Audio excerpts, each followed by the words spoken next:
fait à ma place? Bah, comme Tapenga et moi, on est divorcés, bah, je me suis dit que c'était mieux si quelqu'un faisait tampon entre nous. Mais le tampon, c'est moi. En résumé, votre rupture a des ramifications sur ma vie. Oh, des ramifications. Joli mot pour une tête de dinosaure. Grâce à toi, ce cher Fini sait que je suis en classe. C'est une question de logique, Sean. Réfléchis, si je reste assis là, à côté d'elle, je vais sentir ses cheveux, entendre sa respiration. Je ne pourrai pas m'empêcher de regarder son ventre quand elle lève la main. Oh, d'accord, c'est risqué. C'est bon, je veux bien m'asseoir entre vous deux, mais je refuse de me mêler de vos affaires. Hé, Tapenga, est-ce que je peux t'emprunter ton crayon? Ils ne sont pas divorcés, le juge n'a pas rendu son jugement. Je sais très bien ce qu'emprunter un crayon signifie, et personne n'emprunte mieux les crayons que Shaun Hunter. C'est très sympa de ne pas te mêler de nos affaires. Merci. Il voulait juste lui emprunter un crayon. Je sais exactement ce qu'il voulait, et s'il recommence, je n'hésiterai pas à le poignarder avec le gros crayon, c'est compris.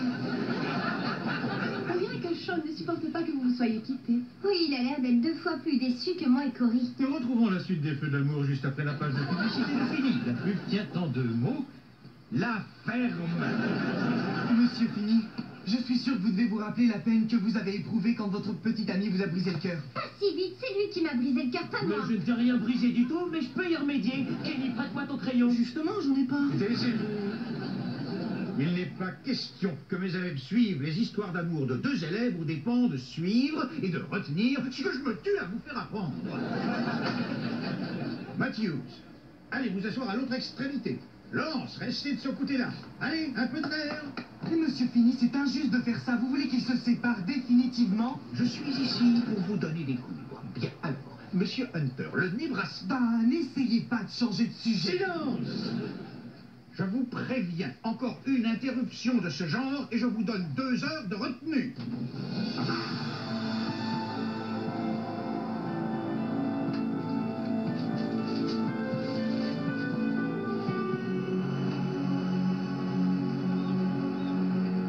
Oh, c'est le bouquet. Ouais, qu'au lycée, les élèves n'avaient plus d'heures de colle. Sauf quand ils agissent comme des enfants de 2 ans. Sauf quand ils agissent comme des enfants de 2 ans. Monsieur Matthews, quand vous vous moquez de votre professeur, auriez-vous l'obligeance d'attendre qu'il ait le dos tourné pour le faire? D'habitude, je ne suis pas assis ici. Vous êtes en retenue, qui signifie pas de discussion, pas de déplacement, ni de fraternisation pendant les 2 heures à venir. Où est-ce que vous allez, Monsieur Fini? Je ne suis pas collé, moi. Alors si je veux, Monsieur Hunter, j'ai le droit de m'en aller. Seulement, je vous préviens que pendant mon absence, je garderai un œil sur vous. Quelqu'un vous observe, pensez-y.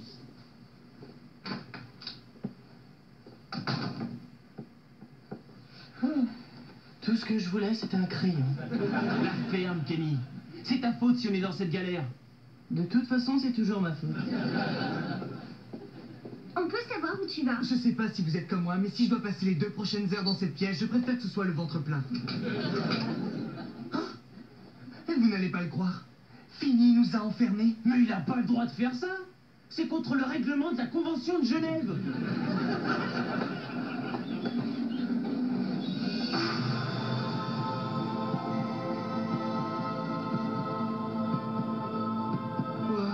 Quelle horreur. Tu crois qu'il s'exerce pour avoir ce regard? Hé, Monsieur le rigolo, on est enfermés. Est-ce que vous avez la clé? Vous pouvez nous faire sortir d'ici? Toute cette histoire de la chair de poule, qu'est-ce qui se passe dans cette classe? Je sais pas, mais c'est assez drôle.